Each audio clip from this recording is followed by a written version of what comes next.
Hi viewers, welcome to our channel. Harsha Sai ప్రముఖ YouTuber అతని పైన కూడా అత్యాచారం కేసు అయితే నమోదవ్వడం మనం చూస్తున్నాం. మరి ఇప్పుడు దీని పట్ల ఆయన రియాక్ట్ అయ్యారు అని కూడా అంటున్నారు. మరి పోలీసులు కూడా గాలింపు చర్యలు చేపట్టారంటున్నా, మరి దొరికాడా లేదా? సో ఇప్పుడు ఎటువంటి ఫర్దర్ అప్డేట్స్ వచ్చాయి? ఇప్పుడు ఇదే అంశం మీద డిస్కస్ చేయడానికి ప్రజెంట్ మనతో పాటు జర్నలిస్ట్ చరణ్ పరిమి గారు ఉన్నారు. వారితో ఒకసారి మాట్లాడదాం. హాయ్ అన్న. హాయ్. సో మన జానీ మాస్టర్ కేసు చూసాం, అది ఇంకా సంసిపోక ముందే ఇవాళ మళ్ళీ హర్ష సాయి పైన కేసు రైజ్ అవ్వడం చూస్తున్నాం. మరి అతని పైన కూడా అత్యాచార కేసు అయితే నమోదైంది, పోలీసులు గాలిస్తున్నారని కూడా చెప్తున్నారు. మరి అతను రియాక్ట్ అయ్యాడంట కదా, ఏ విధంగా రియాక్ట్ అయ్యాడు? మరి పోలీసులు ఎప్పుడు అరెస్ట్ చేసే ఛాన్స్ ఉంది? హర్ష సాయి ఈ కేసులో పొద్దు నుంచి రియాక్ట్ అవ్వలేదు, కానీ తర్వాత ఇన్స్టాగ్రామ్లో అతను పోస్ట్ పెట్టాడు. ఇది వచ్చిన తర్వాత నుంచి అతను కనపడడం లేదు. యాక్చువల్గా అబ్స్కాండ్ అయిపోయాడు అతను, అతని ఫాదర్ రాధాకృష్ణ గారు. వీళ్ళిద్దరి మీద ఆవిడ కేసు పెట్టడంతో ఇద్దరు అబ్స్కాండ్ అయ్యారు. ఎక్కడ ఉన్నారో ఎవరికి తెలియదు. పోలీసులు అయితే బృందాలను పెట్టి దర్యాప్తు గాలింపు అయితే చేస్తున్నారు. ఇది ఒక యాంగిల్లో జరుగుతూ ఉంటే సడన్గా హర్ష సాయి స్పందిస్తూ ఇన్స్టాగ్రామ్లో ఒక పోస్ట్ పెట్టాడు. ఆ పోస్ట్లో ఏముందంటే, నేను ఏ తప్పు చేయలేదు, నా గురించి నా ఆడియన్స్కి తెలుసు, నా ఫ్యాన్స్ ఎవరైతే ఉన్నారో వాళ్ళకి తెలుసు, సో నా ఫాలోవర్స్ నన్ను అర్థం చేసుకుంటారు, ఖచ్చితంగా నిజాలతో బయటకు వస్తా అని చెప్పేసి ఆయన పెట్టాడు. సో హర్ష సాయి తను ఏ తప్పు చేయలేదు అన్నప్పుడు అబ్స్కాండ్ అవ్వడం ఎందుకనేది ఒక ప్రశ్న. డైరెక్ట్గా పోలీస్ దగ్గరికి వెళ్ళి రివర్స్ కేసు పెట్టచ్చు, ఇది ఫాల్స్ కేసు అని, ఎందుకంటే అలాంటివి అనేకం చూస్తూ ఉన్నాం. కానీ ఇలా అబ్స్కాండ్ అయ్యాడంటేనే అందులో సంథింగ్ ఒక డౌట్ఫుల్గా ఇదవుతుంది. ఇదొక యాంగిల్ అయితే, ఈ కేసుకు సంబంధించి ఇప్పుడు Harsha Sai advocate, Harsha Sai lawyer T Chiranjeevi అని చెప్పేసి ఒక ఆయన ఇప్పుడు బయటకు వచ్చి ఆయనకు సంబంధించిన కేసుకు సంబంధించిన వివరాలు కావచ్చు, దానికి సంబంధించి ఎటువంటి ప్రొసీడింగ్స్ ఉండబోతున్నాయనే దాని మీద మాట్లాడుతూ ఉన్నారు. ఆయన కొన్ని విషయాలు అయితే చెప్పడం జరిగింది. ఇవి కొద్దిగా ఆసక్తికరంగా ఉన్నాయి. ఈ హర్ష సాయి కేసులో ఆవిడ పెట్టిన కేసు ఏంటంటే, నా దగ్గర అంటే సినిమా తీస్తా అని చెప్పి 2 కోట్లు తీసుకున్నారు అన్నారు. నిజానికి ఆ సినిమా స్టార్ట్ చేసిందే ఆవిడ, దాని ప్రొడ్యూసర్గా ఆవిడే ఉన్నారు. శ్రీ ప్రొడక్షన్స్ అనే ఒక ప్రొడక్షన్ కంపెనీ నుంచి ఆవిడ సినిమా స్టార్ట్ చేశారు. ఆ 2 కోట్లు ఆ సినిమా కోసం కేటాయించిన బడ్జెట్లో భాగం. చేసిన తర్వాత హర్ష సాయిని హీరోగా పెట్టి జరుగుతున్నాక మొత్తానికి పూర్తయిన తర్వాత ఇప్పుడు ఆ సినిమా రైట్స్ ఏవైతే ఉన్నాయో ఆ రైట్స్ హర్ష సాయి తనకు కావాలి అని చెప్పేసి ఆవిడని ఒత్తిడి చేస్తున్నాడు. ఈ ఒత్తిడిలో భాగంగానే తనకు మొత్తమంది ఇచ్చి శారీరకంగా కలిసి వీడియోలు తీసి ఇట్లా బ్లాక్మెయిల్ చేస్తున్నాడు అని చెప్పేసి ఆవిడ ఆరోపిస్తుంది. ఈ ఆరోపణలన్నీ కూడా హర్ష సాయి అడ్వకేట్ కొట్టిపారేస్తున్నారు. ఇవన్నీ కూడా ఫేక్ ఆరోపణలు, తప్పుడు ఆరోపణలు, హర్ష సాయికి ఇమేజ్ డ్యామేజ్ చేయడానికి చేస్తున్న ఆరోపణలు అని చెప్పేసి ఆయన వాదన వినిపిస్తున్నాడు. ఆ మత్తుమంది ఇవ్వడము, తర్వాత లైంగికంగా ఈ విధంగా చేయడము, తర్వాత వీడియోలు తీయడము, ఇంత అవసరం హర్ష సాయికి ఎందుకు ఉంటుంది? అలా ఉండదు కదా. ఆల్రెడీ ఆ డబ్బులు ఏవైతే ఆవిడే పెట్టి ఆవిడే సినిమా తీసింది, సో ఇలా చేయాల్సిన పని లేదు అని చెప్పేసి ఆయన చెప్పే మాట. కాకపోతే హర్ష సాయి మీద ఎందుకు ఇప్పుడు అనుమానాలు పెరుగుతూ ఉన్నాయంటే, హర్ష సాయి అనేక సేవా కార్యక్రమాలు కూడా చేస్తూ వచ్చాడు యూట్యూబ్ కోసం. అయితే అవి కూడా తనకి ట్రెండింగ్ చేసుకొని అవి కూడా తన యూట్యూబ్ బిజినెస్లో భాగమే. సేవ అంటే పూర్తిస్థాయి సేవ ఏం కాదు, యూట్యూబ్ బిజినెస్లో భాగమే. కాకపోతే మిగతా వాళ్ళు చేసే పనుల కన్నా ఇది కాస్త బెటర్, ఎందుకంటే ప్రజలకు ఎంతో కొంత మేలు జరుగుతుంది కాబట్టి ఇది కొంత బెటరే. కాకపోతే ఇక్కడ గమనించాల్సిన విషయం, గతంలో కూడా హర్ష సాయి ఈ బెట్టింగ్ యాప్లకు సంబంధించి నేను బెట్టింగ్ యాప్లు చేస్తాను, అది నా ఇష్టం అని చెప్పేసి ఆయన మాట్లాడడం జరిగింది. దాన్ని సమర్థించుకున్నాడు. తన యాప్లో సరే లీగాలిటీస్ నాకు తెలియక చేశాను, లేకపోతే ఇందులో నైతికంగా నేను కొంతవరకు ఆలోచించగలిగాను, ఆ తర్వాత ఆలోచించలేకపోయాను, ఇక మీద జాగ్రత్త పడతానో చెప్పలేదు. మొత్తానికి దాన్ని సమర్థించుకున్నాడు తన యాక్ట్ని.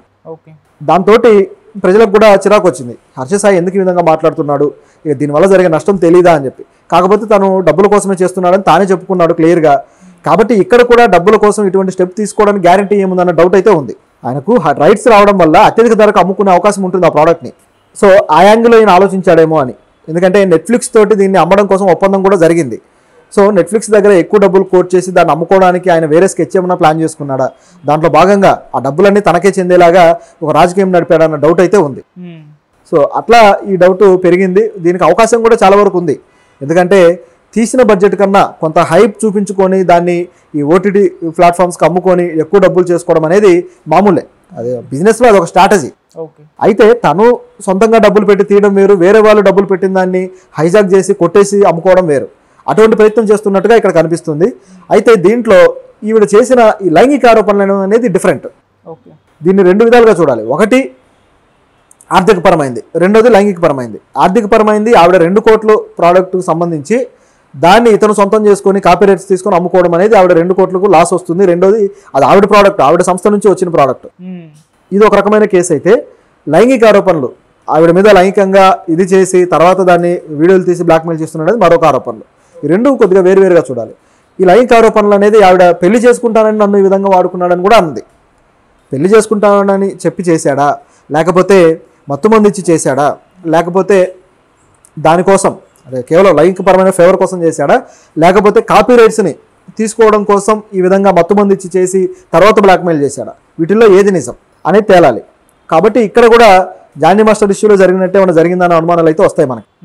అక్కడ మొదట్లో ఆవిడ ఆయనతోటి పాజిటివ్గా ఉండి కొంత దూరం వెళ్ళిన తర్వాత ఇప్పుడు దూరం అయ్యాక కేసు పెట్టడం, సో అదే యాంగిల్లో ఉందా ఇది అనేది చూడాలి. సో ఇక్కడైతే అనుమానాలు ఉన్నాయి. అయితే పోలీసులు దర్యాప్తు అయితే చేస్తూ ఉన్నారు, దొరికితే తప్ప నిజాలన్నీ బయటికి రావు. ఇట్లా ఉన్న పరిస్థితుల్లో మరి ఏం చేయొచ్చు లాయర్స్ కానీ లేకపోతే హర్ష సాయి కానీ ఎటువంటి స్టెప్ తీసుకోబోతున్నాడని చూస్తే యాంటిసిపేటరీ బెయిల్కి అయితే వీళ్ళు అప్లై చేస్తారనేది అది కనిపిస్తుంది. కాకపోతే ఆ బెయిల్ వచ్చే అవకాశం ఉందా లేదా అంటే అది ముందే రాకపోవచ్చు. ఎందుకంటే జానీ మాస్టర్ విషయంలో కూడా అయితే వాళ్ళు అప్లై చేయలేదు కానీ డైరెక్ట్గా పోలీసులు వెళ్ళి ఆయన పట్టుకోవడము, హడావుడిగా ఆయన్ని కోర్టులో సబ్మిట్ చేయడము, ఆ తర్వాత ఆయన రిమాండ్కి తరలించడం జరిగింది. ఇక్కడ హర్ష సాయికి సంబంధించి ఆయన అడ్వకేట్ ముందే బయటకు వచ్చేసాడు కాబట్టి ఇప్పుడు ఇవన్నీ కూడా అడ్వకేట్ ఆధ్వర్యంలో జరుగుతూ ఉన్నాయి కాబట్టి అవకాశం అయితే ఉంది బెయిల్ అప్లై చేయడానికి. వస్తుందా రాదా అనేది చూడాలి. కానీ హర్ష సాయి మీద కేసు పెట్టింది ఓకే, మరి వాళ్ళ తండ్రిని కూడా ఇన్వాల్వ్ చేసింది, ఆయన పైన కూడా కేసు నమోదు చేసింది అంటున్నారు. మరి అతను ఏం చేశాడు, అతని డీటెయిల్ పాత్ర ఏ విధంగా ఉంది అతని పాత్ర? హర్ష సాయి తండ్రి మీద కేసు పెట్టడం అనేది ఇప్పుడు అడ్వకేట్ కూడా అదే కంప్లైంట్ చేస్తున్నాడు. అసలు ఆయనకి ఏం సంబంధం ఈ కేసులో, ఈ సినిమాకి సంబంధించి కానీ హర్ష సాయి ఇష్యూకి సంబంధించి కానీ అతను ఎందుకు కేసులో ఇన్వాల్వ్ అవుతాడు, ఏమాత్రం ఆయన తండ్రికి సంబంధం లేదు, కావాలనే వాళ్ళని ఇబ్బంది పెట్టడానికి ఈ విధంగా కేసు పెట్టింది అని చెప్పేసి అడ్వకేట్ చిరంజీవి గారు ఆరోపిస్తున్నారు. ఇది ఇక్కడ జరుగుతున్న విషయం. కాబట్టి హర్ష సాయి తండ్రికి సంబంధించి ఏం సంబంధం ఉందనేది వాళ్ళు చెబితేనే తెలుస్తుంది. ఆవిడ కూడా ఆ కేసులో మెన్షన్ చేసిన దాంట్లో ఆ తండ్రి ఈ విధంగా బ్లాక్మెయిల్ చేశాడు అన్నట్టుగా ఏమీ లేదు, హర్ష సాయి బ్లాక్మెయిల్ చేశాడు అనేది ఉంది. కాకపోతే డబ్బులు కాపీ రైట్స్ కోసం ఆ తండ్రి కూడా అడిగాడు అనేది మెన్షన్ చేశారు కానీ విడిగా ఈ లైంగిక ఆరోపణలకు సంబంధించి అయితే ఆవిడ ఆ తండ్రి పాత్రను మెన్షన్ చేయలేదు. సో ఇక్కడ గమనించాల్సింది ఏంటంటే ఈ తండ్రిని కావాలని ఇన్వాల్వ్ చేసినట్టుగా అనుకోవాలి మనం. సో ఇది ఇక్కడ గమనించాల్సిన విషయము. బహుశా ఈ సినిమా మేకింగ్ విషయంలో ఆ తండ్రి పాత్ర ఏమన్నా ఉండాలి, అంటే లైక్ ఎగ్జిక్యూటివ్ ప్రొడ్యూసర్ గానో లేకపోతే ఆ మేకింగ్ సంబంధించి అక్కడ ఒక మేనేజర్ స్థాయిలో ఒక వ్యక్తి మెయింటైన్ చేస్తారు కాబట్టి అటువంటి పాత్ర ఏమన్నా పోషించి ఉండాలి. రెండవది ఇబ్బంది పెట్టడానికి కేసు బలం కోసం మరొక పేర్లు యాడ్ చేస్తారు కాబట్టి ఈ విధంగా జరిగి కూడా ఉండాలి. ఎందుకంటే లావణ్య రాజ్ తరుణ్ కేసులో ఇటువంటి ప్రయత్నాలు చేసింది, అటువంటి ప్రయత్నమే ఇక్కడ కనిపిస్తూ ఉంది. సో ఆయన కూడా అబ్స్కాండ్ అయి ఉన్నాడు కాబట్టి వీళ్ళిద్దరూ అబ్స్కాండ్ అయి ఉన్న దాన్ని బట్టి చూస్తే ఈ కేసును డీల్ చేసే విషయంలో వాళ్ళు వేరే పద్ధతిలో వెళ్తున్నారనేది ఇక్కడ అనుమానాలకు తావిస్తుంది. ఇక ఈ సినిమా విషయానికి వస్తే అన్న ఆల్రెడీ సినిమా షూటింగ్ జరుగుతుందన్న లాస్ట్ ఇయర్ ఎప్పుడో టీజర్ రిలీజ్ చేశారు.